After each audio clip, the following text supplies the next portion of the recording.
Ya Nabi salam alaika,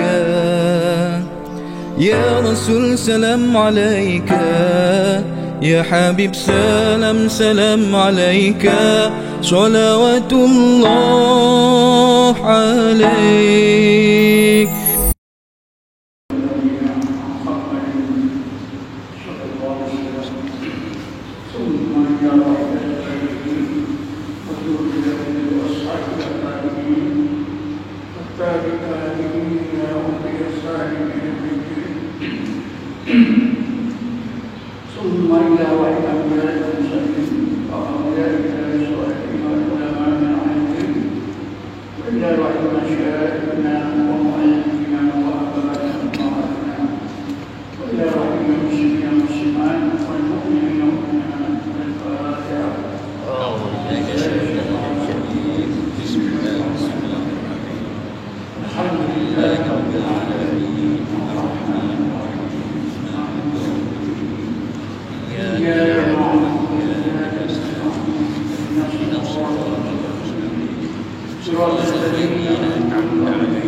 Wallahu ya'lamu ma tasma'un.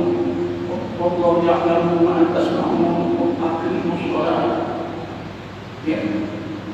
Nah, ini untuk selamat semayang iman. Boleh katakan kita dengar walakin Allah ya Allah. Seorang pun tak tanya kepada Pak Imam, kepada yang pada hati yang menjawab Pak. Tapi Pak Hatim ada baca ayat walakin Allah ya Allah. Wala zikrullah akbar, sesungguhnya zikrullah itu lebih besar, lebih baik, lebih luas hikmah dan manfaatnya. Jadi antara hikmahnya ialah meneguhkan iman.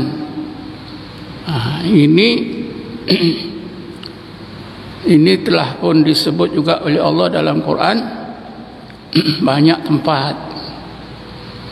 Sebab itu amalan zikrullah itu paling banyak disentuh oleh Quran, berbanding dengan solat, berbanding dengan ibadat solat, ibadat puasa, ibadat haji, apa saja ibadat. Kajian telah dibuat. Jadi pada malam ni saya nak terangkan seterusnya secara lebih terperinci bagaimana zikrullah itu boleh meneguhkan iman kita. Kalau saya terangkan macam bulan lepas itu terlalu umum ya. Banyak persoalan yang kita ingin tahu, ingin pencerahan yang sebaik-baiknya. Dalam kuliah yang lepas saya dah sebutkan 3 istilah yang berhubung rapat dengan zikrullah. Pertama zikrullah, yang kedua tafakkur, yang ketiga tazakkur. Zikrullah itu mungkin kita dah faham, tafakkur mungkin kita kurang faham, tazakkur lagi lah tak faham. Zikir, gandingan amalan zikir itu mesti tafakkur. Guru saya kata kalau zikir itu kaki kanan kita, tafakkur itu kaki kiri kita. Kalau zikir itu sayap kanan burung, maka tafakkur itu sayap kiri burung. Tak ada burung boleh terbang sayap sebelah. Maknanya orang berzikir tanpa tafakkur tak akan jadi, tak boleh kuatkan iman. Kata guru saya, kamu berjalan dengan sebelah kaki kanan tapi sebelah kaki kiri diikat kat tiang, cuma talinya tu tak nampak. Kamu rasa melangkah tapi sebenarnya langkah kamu tu tetap dekat tiang. Seharian kat situ lah. Kalau Ibnu Athilah kata seperti khimar yang mengisar gandum, di mana tempat yang dituju ialah tempat permulaan jalan. Dia bulat khimar. Dulu tak ada mesin. Ibnu Athilah ni meninggal dunia tahun 709 Hijrah. Pada masa itu tak ada mesin. Kisar gandum dengan tenaga keledai. Jadi seharian daripada pagi sampai petang keledai itu kat situ juga. Maknanya kalau kita zikir saja tanpa tafakkur tak jadi ke mana. Dapatlah pahala, tapi untuk meneguhkan iman tak boleh. Sebab zikir gandingannya mesti tafakkur. Tafakkur itu apa maknanya?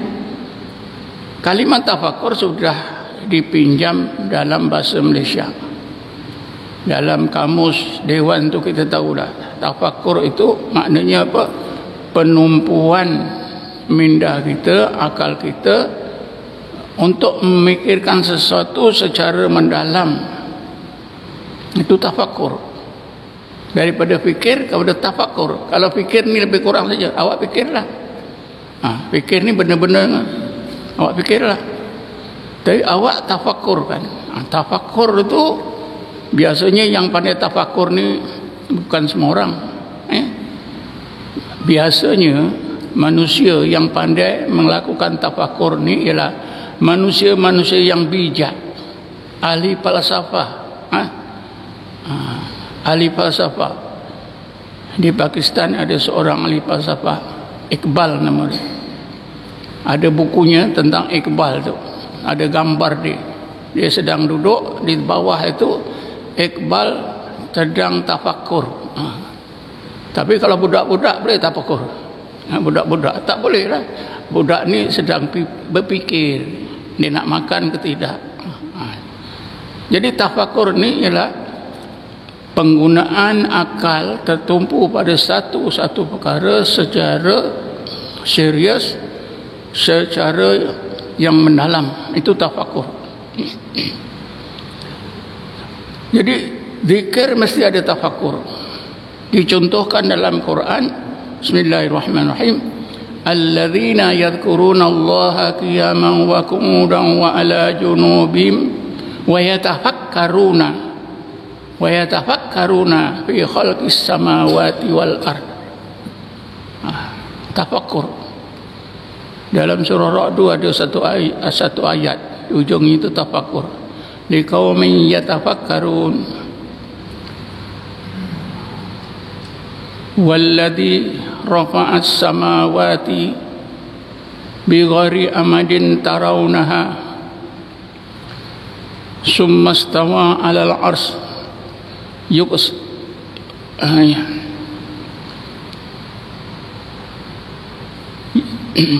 Bismillahirrahmanirrahim. Walladzi rafa'as samawati bighairi amadin tarawunaha summa istawa 'alal 'arsy wa sakhkhara as-samsa wal qamara kullun yajri bi ajalin musamma yudabbirul amra yufassilul ayati la'allakum bi liqa'i rabbikum tuqinun. Lalu disambung ayat kemudiannya, wa fil ardi qita'un wa huwa alladhi maddal arda wa ja'ala fiha rawasiya wal anhar wa min kulli thamaratin ja'ala fiha zawjayn isnain yuqsil lailan nahara inna fi dzalika laayatin liqaumin yatafakkarun. Ada inna fi dzalika laayatin liqaumin yatafakkarun. Tentang kejadian-kejadian ni, rahsia-rahsia kejadian. Itu rahsia-rahsia kejadian tu kan, liqaumin yatafakkarun artinya bagi manusia yang pandai tafakur, orang-orang bijak. Orang bodoh-bodoh tak boleh. Jadi tafakur itu memang ada disebut dalam Quran, dicontohkannya sebagai gandingan zikir. Alladzina yadhkuruna Allaha qiyaman wa qu'udan wa 'ala junubihim wa yatafakkaruna fi khalqis samawati wal ard. Gulungan ulul albab itu ialah orang-orang yang beriman yang sentiasa berzikrullah dalam apa juga keadaan mereka berdiri, keduduk, berbaring. Sambil mereka berzikir, mereka tafakkur terhadap ayat-ayat Allah yang ada di langit dan di bumi. Wa yatafakkaruna fi khalqis samawati wal ard. Zikir dan tafakkur. Misalnya zikirnya itu Allah, Allah, Allah, Allah, Allah. Tafakkurnya tentang tanda-tanda kewujudan Allah yang tersirat atau yang tersurat dalam semua kejadian.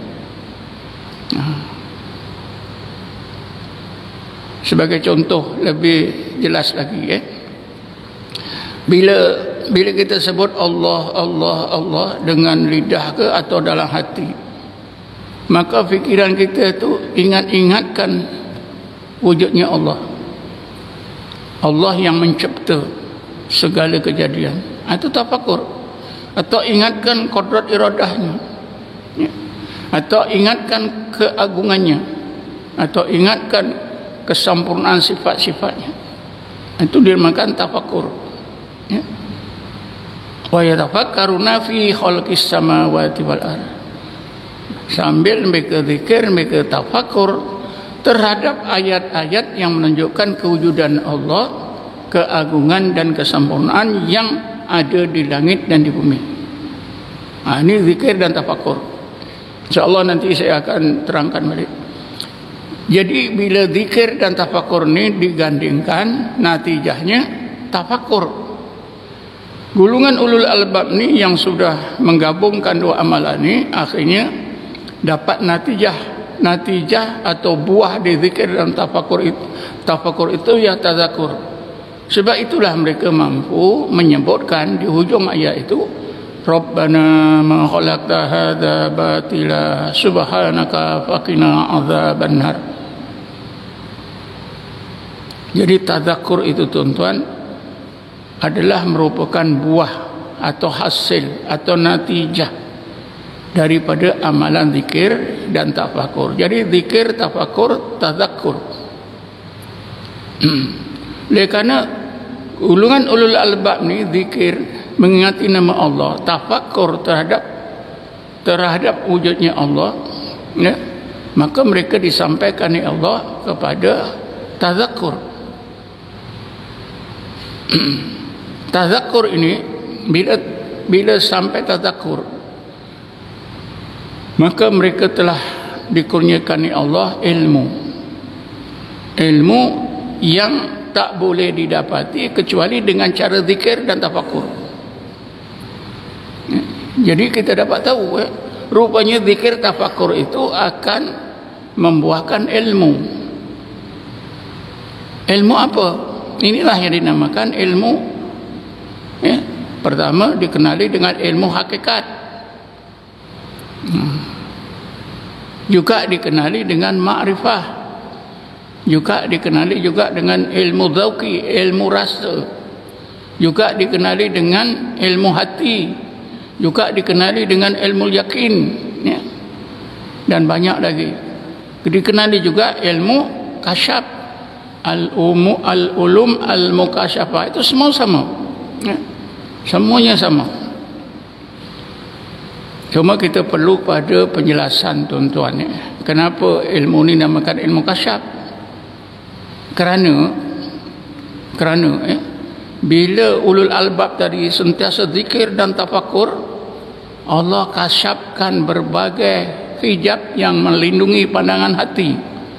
Disebut ayat sebelumnya, Bismillahirrahmanirrahim, inna fi khalqis samawati wal ard wa ikhtilafil laili wan nahar la ayatil liulil albab. Sesungguhnya di dalam kejadian yang di langit maupun yang di bumi, dan juga di dalam peredaran masa malam dan siang, terdapat tanda-tanda yang menunjukkan kewujudan Allah, keagungan Allah, kesamaan Allah yang dapat dipandang oleh pandangan hati ulul albab.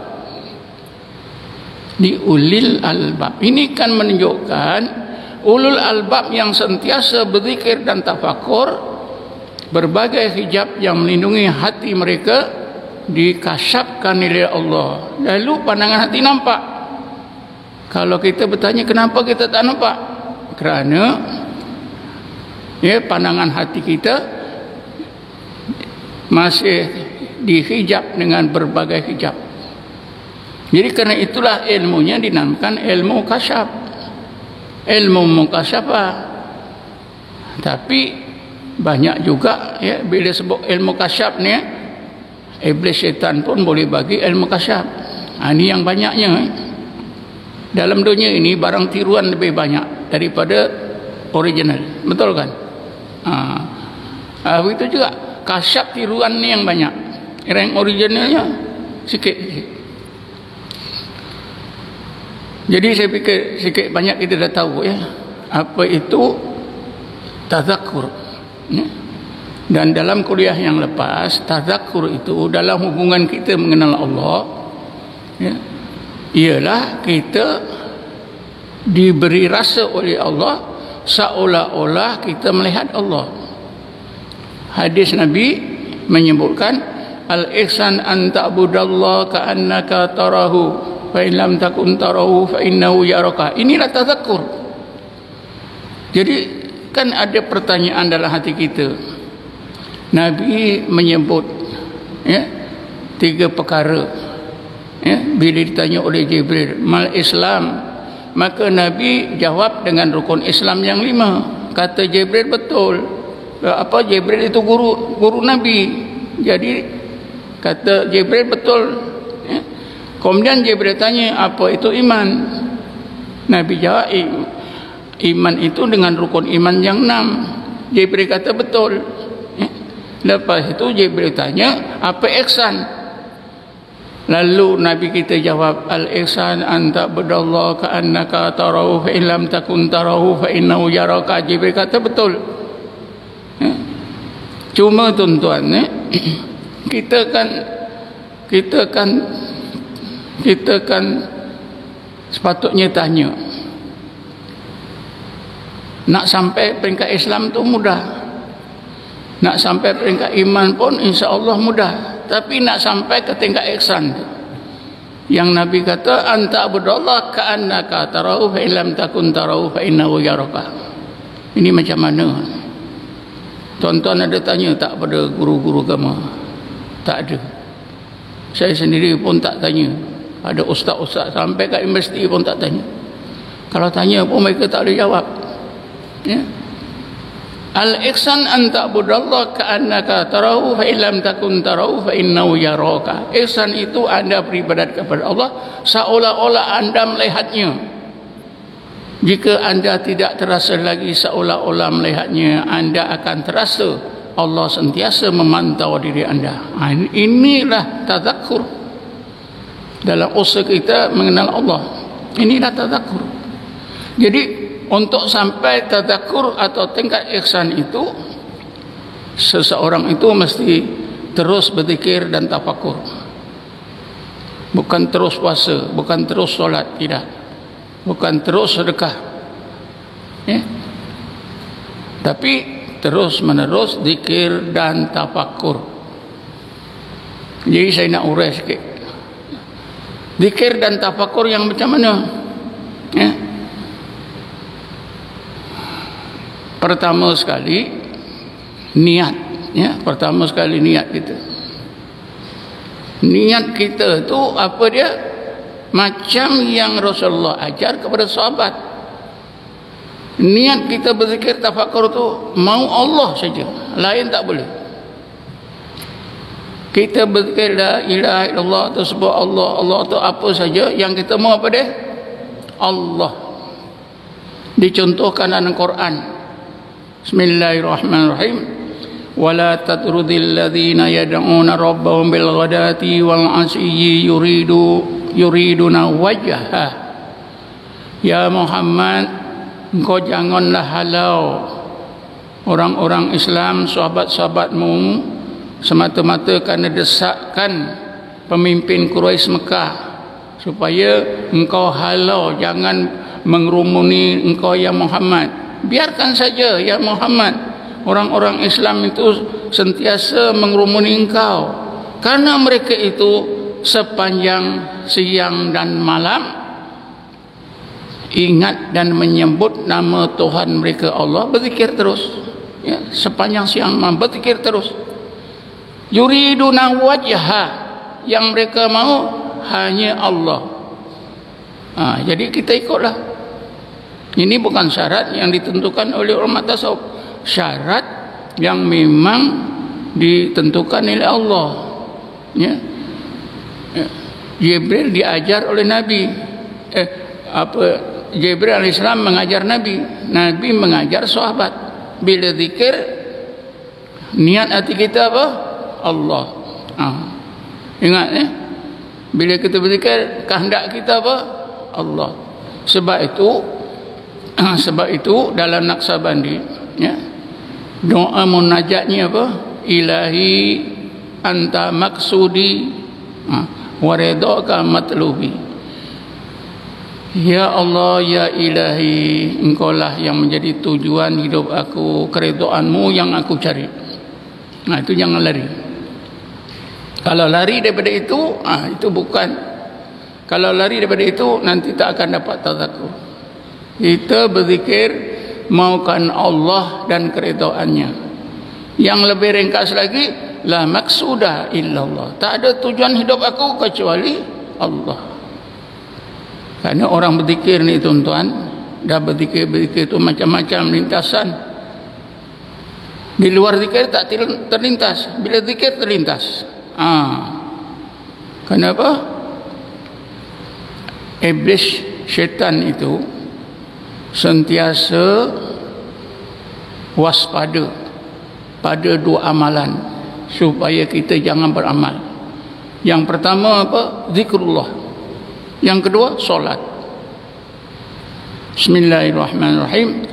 Wa yasuddakum an zikrillah wa anis solah. Puasa, ya, syaitan tak peduli, puasalah, ya. Tapi dua amalan ni, zikrullah nombor satu. Wa yasuddakum, syaitan itu menghalang kamu, sentiasa menghalang kamu, an zikrillah wa anis solah, daripada zikrullah dan mengerjakan solat. Sebab itulah siang-siang kita mesti ingat ni, supaya zikir dan tafakur kita itu berhasil sampai ke tingkat tadakur, mesti dimulai dengan niat kita hanya Allah. Kita mau Allah dan keredaannya. Kadang-kadang keredaannya itu pun dia tak sebut. Ya Allah, yang aku mau Engkau saja. Bila dapat Allah, semua dapat.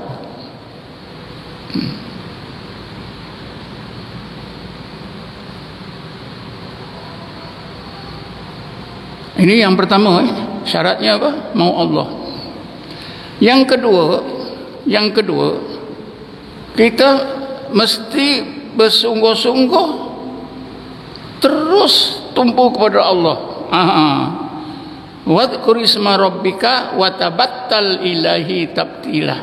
Tabtil kepada Allah. Makna tabtil kepada Allah itu, hati kita tu mau Allah saja. Terus, tak fikir lain. Jangan fikir lain. Orang berzikir ni tuan-tuan terfikir macam-macam. Yang sepatutnya tak fikir pun dia datang.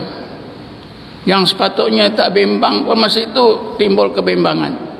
Sebab itulah, sesudah niat maukan Allah, kita sungguh-sungguh tabtil. Tabtil itu kita tumpukan usaha kita, zahir batin kita untuk Allah saja. Tinggal semua. Itu tabtil. Wadhkur isma rabbika wa tabattal ilaihi tabtila. Kemudian yang ketiga tuan-tuan, kena ambil masa yang lama. Tak cukuplah 1 jam, tak cukuplah 2 jam.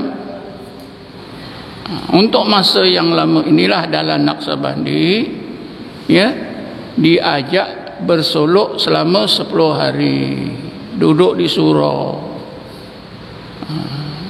solok 10 hari, uzlah dan khalwat.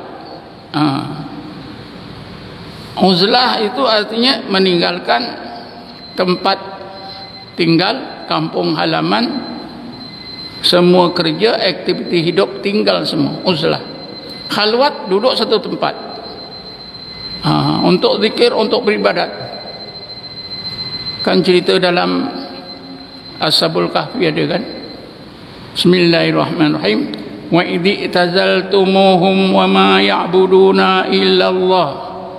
Wahai kumpulan pemuda, sekiranya kamu telah uzlah, melarikan diri, meninggalkan raja dan masyarakat yang zalim, yang menyembah selain daripada Allah, kamu nak menyelamatkan nyawa, agama kamu, maruah kamu, fa'u ilal kahfi, masuklah kamu dalam gua itu. Kita taklah masuk dalam gua, kita bersolok dalam surau. Saya ada surau besar dekat Kuala Pilah, InsyaAllah 400-500 orang muat, lebarnya 80 kaki, panjangnya 100 kaki. Itu atas, bawah pun macam tu. InsyaAllah 700-800 orang boleh. Tapi setakat ni kita telah buat suluk yang paling ramai 400 orang. Jadi mesti makan masa yang lama. 10 hari itu pun kadang-kadang tak jadi, banyak gangguan. Gangguan macam-macam. Baik-baik tak pernah sakit perut jadi sakit perut. Baik-baik tak pernah pening jadi pening. Ini semua gangguan syaitan iblis. Macam-macam. Jadi mestilah memakan masa yang lama. Itu sebab tu dalam Naqsabandi mesti bersolok. Sebenarnya tuan-tuan, bila kita berzikir supaya kita betul-betul sampai kepada tazakkur itu, ada 5 atau 6 destinasi yang kita mesti lalui dan melepasi destinasi perjalanan rohani kita. Pertama apa dia? Mesti melepasi destinasi nafsu kita tu. Ini yang paling berat. Destinasi yang pertama, kita nak melepasi nafsu. Bila nafsu, di situ ada syaitan. Itulah orang bersolok hari yang kedua balik. Ada hari yang kedua balik, hari yang ketiga balik, hari kelima balik.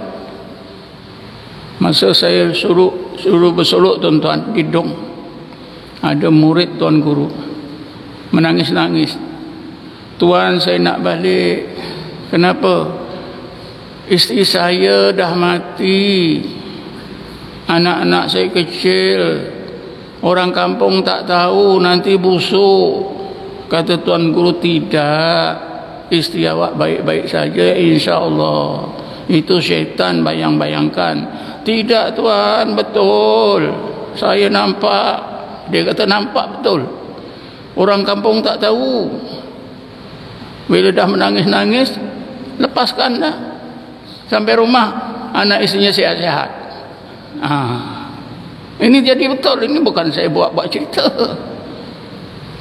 Jadi begitu ya.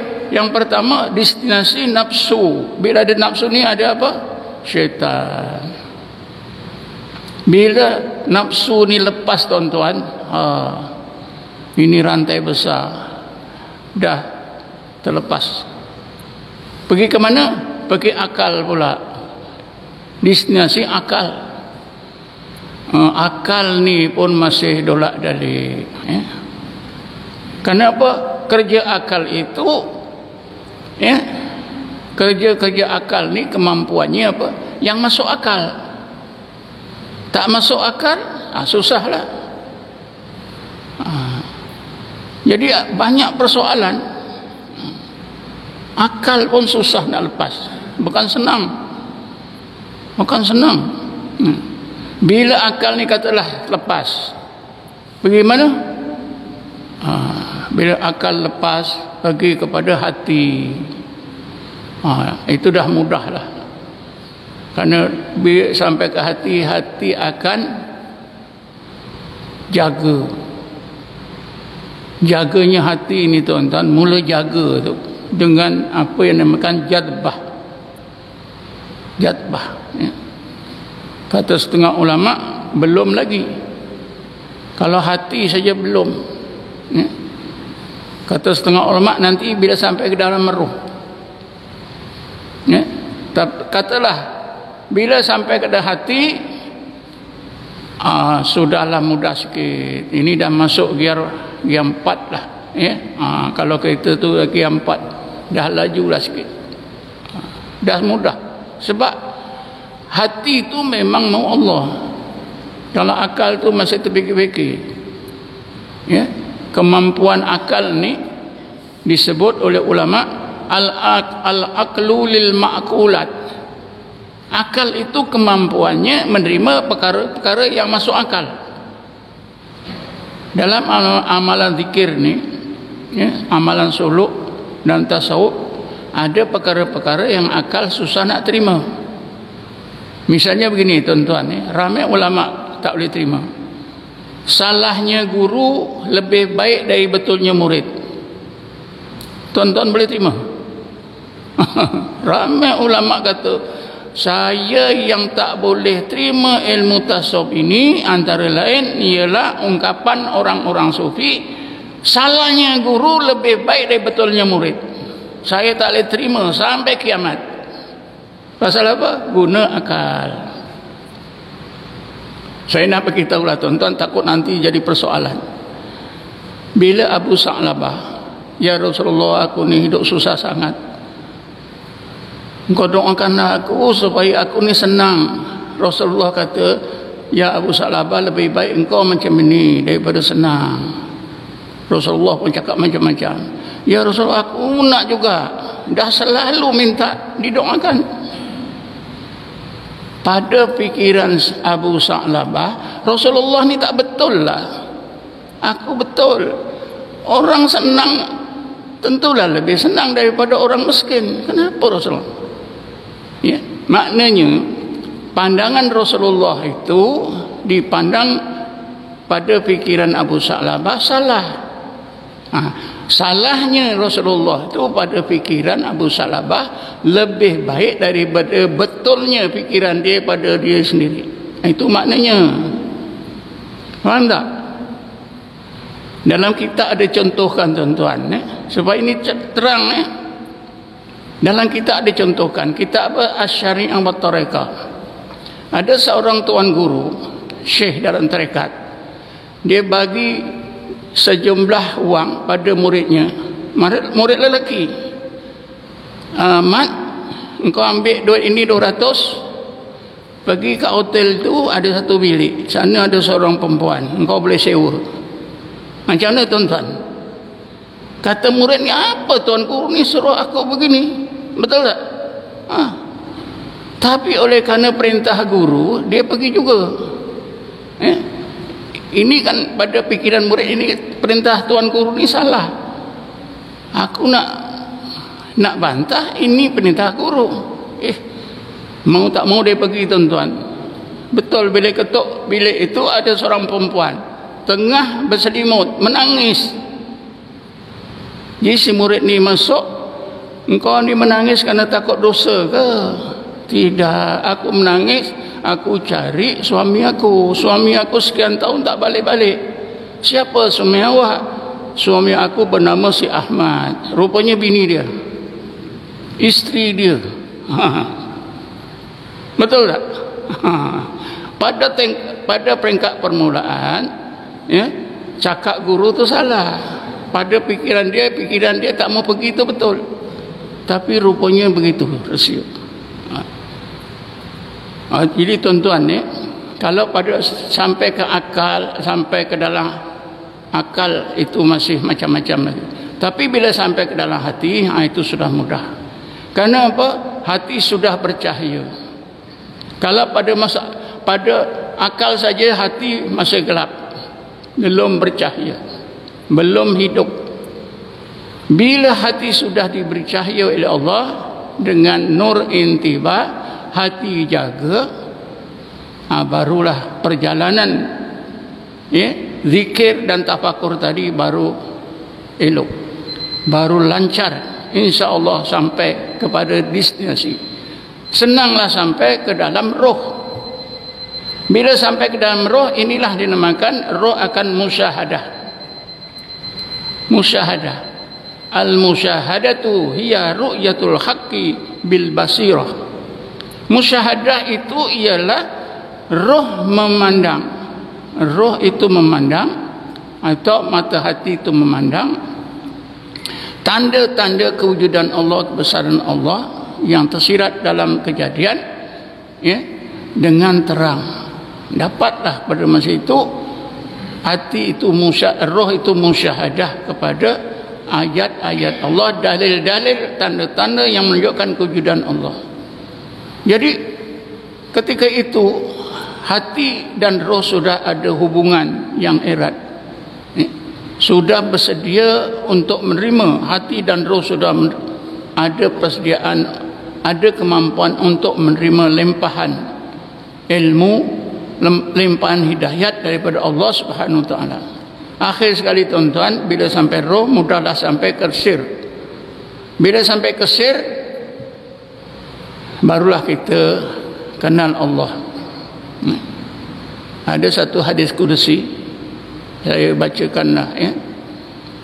Banaitu fi jawfi bani Adam qasran wa fi qasri wa fi qasri sadran wa fi sadri qalban wa fi qalbi fuadan wa fi fuadi saghafan wa fi saghafi lubban wa fi lub wa fi lubbi sirran wa fi sirri ana. Ya, hadis ini Allah terangkan 7 lapis, 7 nama atau 7 lapis rohani kita. Sama juga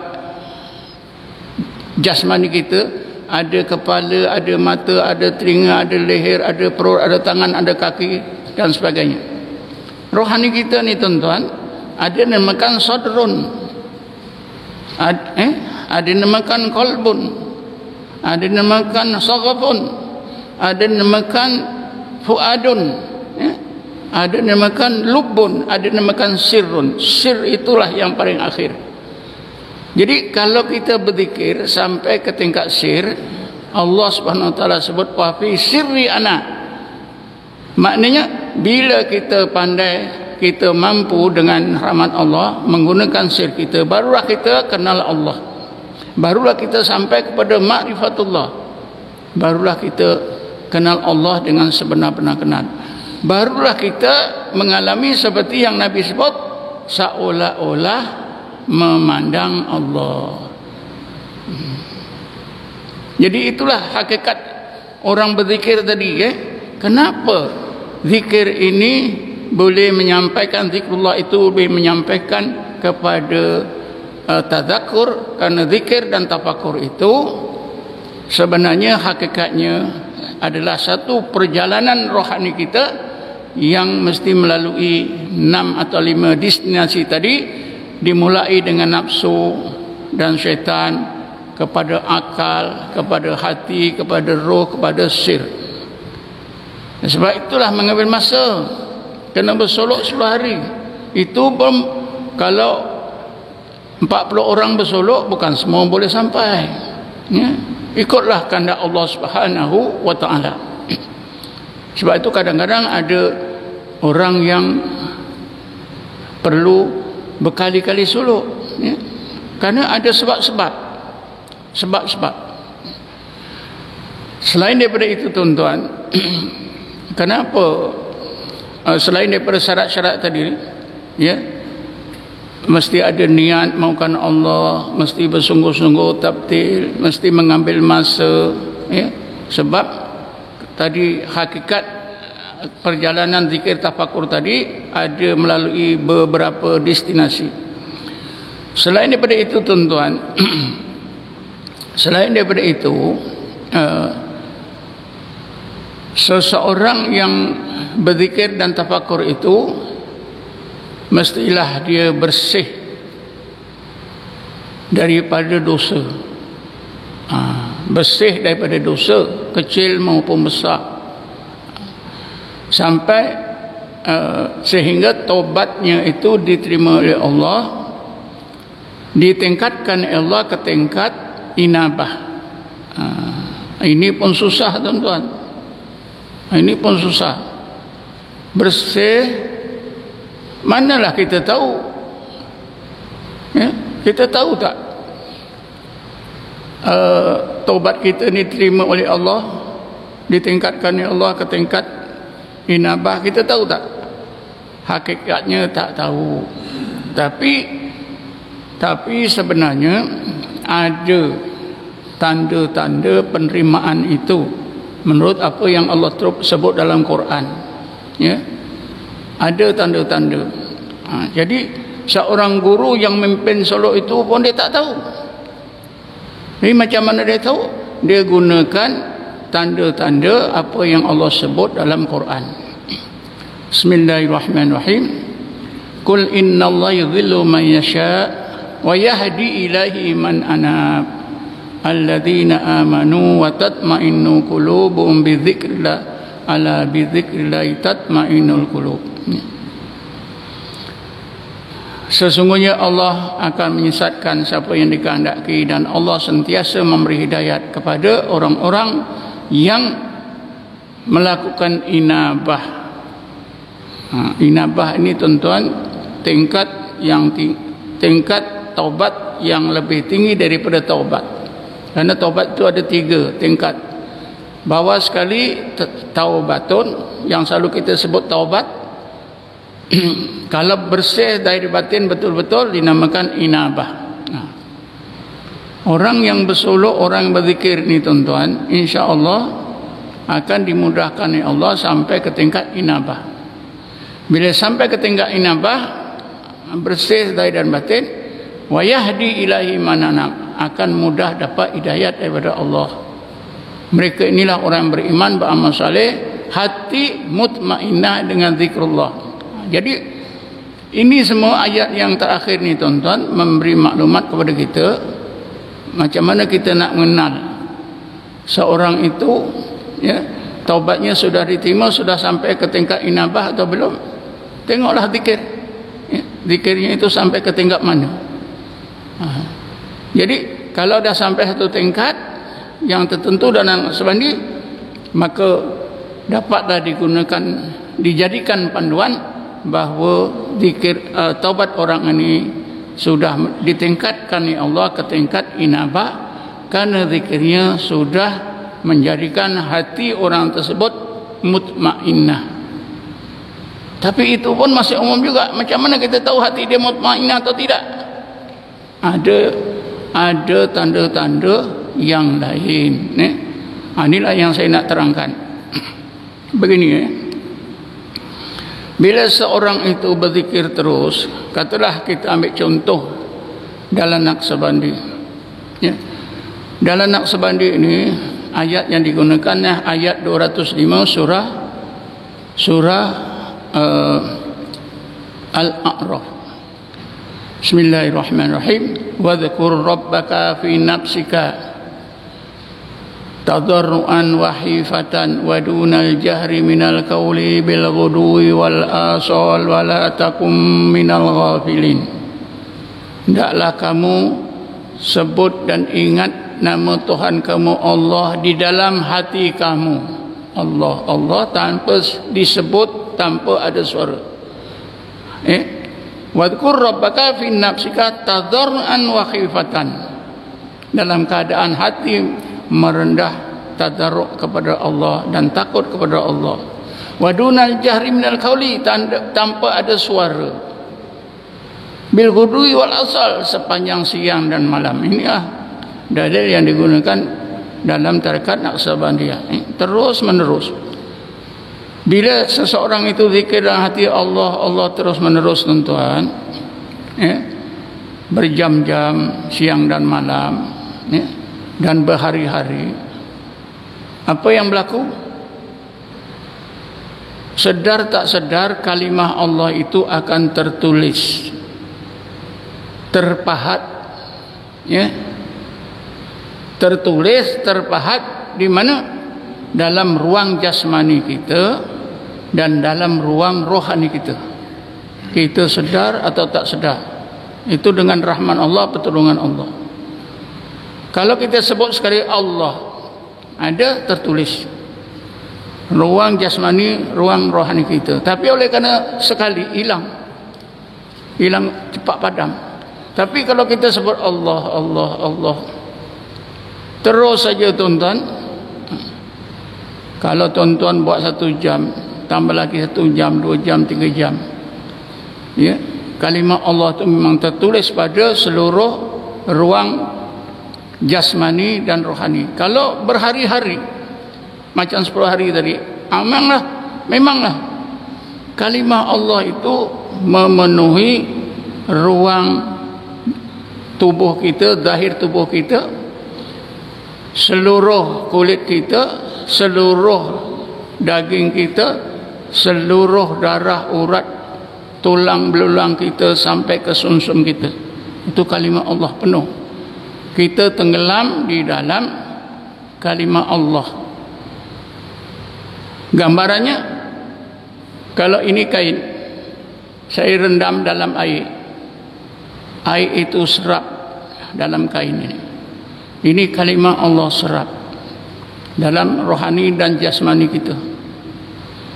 Inilah yang Rasulullah sebut, ya, Bismillahilladzi la yadurru ma'asmihi syai'un fil ardi wala fis sama wa huwas samiun alim. Bismillah, ya, la yadurru ma'asmihi syai'un. Siapa saja manusia yang beriman yang beserta dengan nama Allah, apa saja makhluk di langit di bumi tidak akan dapat memudaratkan.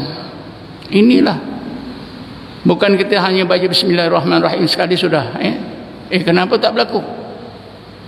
Memanglah tak berlaku. Rasulullah itu bila disebut macam itu, Rasulullah memang duduk dalam hakikat ma'a ismihi. Rasulullah itu memang duduk dalam hakikat, sentiasa duduk dalam hakikat beserta dengan nama Allah. Kita ini sebaliknya, sentiasa di luar nama Allah. Rasulullah sentiasa dalam nama Allah. Kenapa? Rasulullah akan menyebut dalam sebuah hadis, inna aynaya tanamani wala yanamu qalbi. Sesungguhnya dua mataku menidurkan aku seperti kamu tidur. Bedanya wala yanamu qalbi, hatiku tak tidur. Sepanjang masa 24 jam tidur ke jaga hati Rasulullah Allah Allah Allah Allah Allah. Sebab itu bila Rasulullah sebut Bismillahilladzi la yadurru ma'asmihi syai'un fil ardi wala fis sama' wa huwas samiul alim, Rasulullah memang duduk dalam hakikat ma'a ismillah. Itulah rahsia tuan-tuan. Kalau kita berzikir dan sebenarnya Allah Allah Allah dalam suluk, kita ditenggelamkan oleh Allah dalam namanya. Bila ditenggelamkan oleh Allah dalam namanya, nama Allah itu, Allah Allah itu terpahat di seluruh jasmani dan rohani kita. Apa akan berlaku tuan-tuan? Apa akan berlaku? Ketika itulah, ya, satu ketika nanti, satu detik nanti, ya, Allah akan palingkan apa dia? Allah akan palingkan roh kita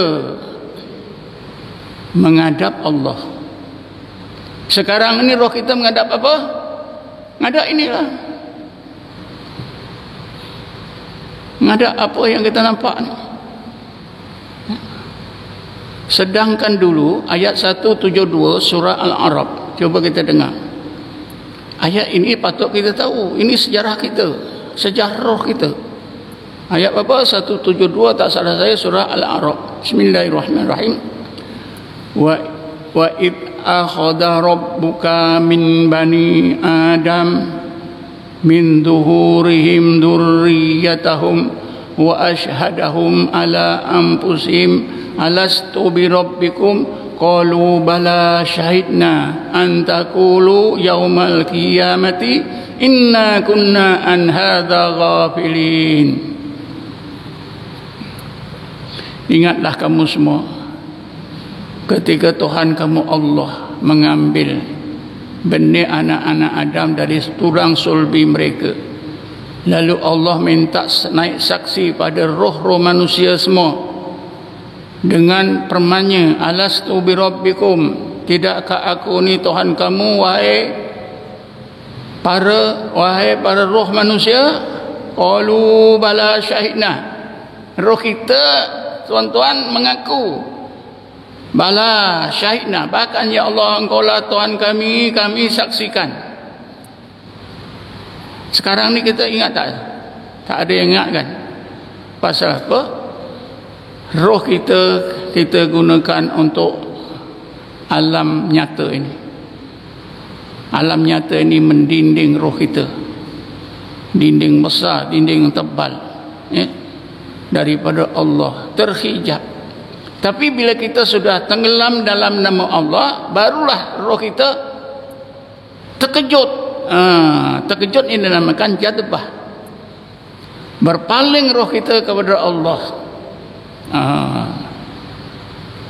Barulah kita mengalami seperti yang Rasulullah sebut, seolah-olah anda melihat Allah. Itu sebenarnya tuan-tuan. Macam susah, memang susah, tapi bukan tak boleh, boleh. Syaratnya mesti ada yang saya sebut tadi, ya. Boleh, sebab Allah Subhanahu Wa Taala itu Maha Pemurah, bersifat Maha Pemurah. InsyaAllah Allah, kalau kita niat betul seperti yang saya sebutkan, InsyaAllah Allah akan sampaikan kita. Jadi itulah roh kita akan berpaling. Dalam hidup kita ni sekali saja cukuplah tuan-tuan. Bukan nak hari-hari, bukan nak 2-3 kali, bukan nak 10 kali, 1000 kali, tak. Sekali dah cukup berpaling. Lepas tu nanti kita balik semua paling ni, tengok alam ni. Kerana pengalaman sekali itu sudah cukup. Sudah cukup, akan jadi kekal. Syaratnya kita jaga. Tak jaga akan hilang. Kerana Allah berfirman dalam Quran, zalika li'anna Allah lam yaku mughayyiran ni'matan an'amaha ala qaumin hatta yughayyiru ma bi anfusihim. Demikian itu kerana Allah tidak akan menarik balik satu-satu nikmat yang Allah bagi pada seorang sehingga orang itu sendiri berubah hati. Kita dah dikurniakan oleh Allah pengalaman seolah-olah melihat Allah. Kalau kita jaga sampai mati tak hilang. Kalau kita tak jaga hilang. Ya. Maknanya dah hilang. Itulah namakan tazakkur.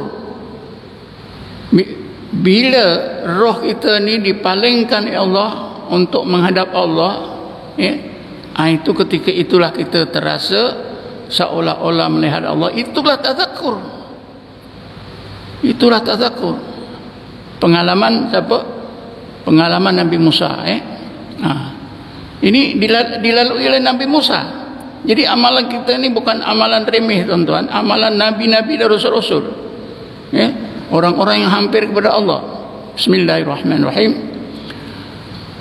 Falamma jaa Musa limiqatina wa kallamahu rabbuhu qala rabbi arini andur ilaik qala lan tarani walakin dur ilal jabali fa in istaqarra makanahu fasawfa tarani falamma tajalla rabbul jabali ja'alahu dakka wa kharra Musa sa'iqa falamma afaqa qala subhanaka tubtu ilaika wa ana awwalul mu'minin.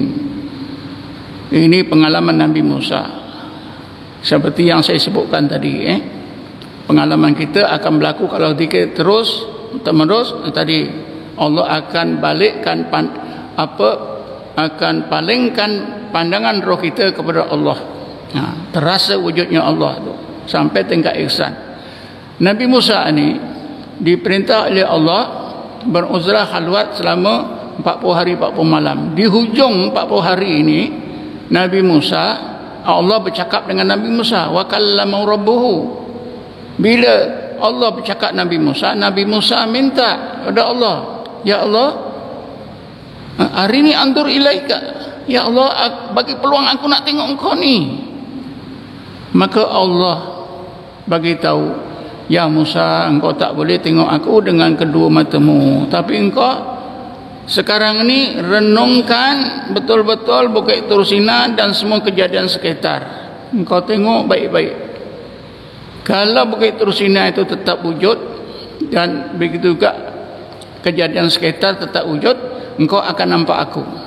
Tapi apa yang berlaku tuan-tuan? Yang berlaku itu Allah hanya palingkan saja roh Nabi Musa itu untuk memandang Allah, ya, menghadap Allah. Falamma tajalla rabbuhu lil jabali ja'alahu dakka wa kharra Musa sa'iqa. Maka apabila Tuhannya Allah mendahirkan, menyatakan, menampakkan ayat wujudnya zat, ya, yang wajib wal wujud menerusi Bukit Tursina dan kejadian sekitar hilang. Hilang tuan-tuan. Wa kharra Musa sa'iqa, Nabi Musa pun jatuh pingsan. Bukan pingsan, Nabi Musa jatuh fana.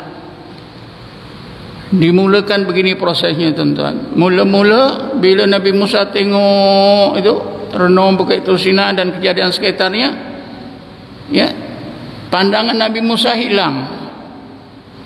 Bila pandangan hilang, nampak tak dia? Tak nampak lah.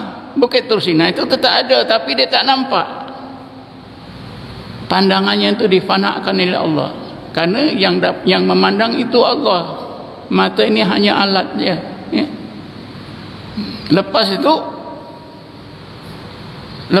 itu pendengaran Nabi Musa dihilangkan oleh Allah, difanakan oleh Allah. Dah dua. Yang ketiga, daya dan kekuatan. Kesannya daya dan kekuatan Nabi Musa hilang. Bila hilang, apa jadi? Wa kharra Musa sa'iqa, dia tersungkur macam tersungkurnya orang pingsan. Ketika itu apa? Wujud diri pun hilang. Wujud diri pun hilang, terasa tak ada. Tapi ingatan elok, bukan macam orang pingsan. Inilah dikatakan orang fana. Ketika itulah Nabi Musa betul-betul berada dalam keadaan seolah-olah melihat Allah. Kenapa? Sebenarnya dia merasa wujudnya Allah saja. Nampak tidak? Falamma afaqa, akhirnya apa? Sudah fana tadi, balik semula lah. Penglihatannya nampak balik, pendengarannya dengar balik, daya kekuatannya balik semula, rasa wujud diri ada balik. Ni afaqa. Qala, maka Nabi Musa alaihissalam segera berkata, subhanaka, Maha suci Engkau ya Allah.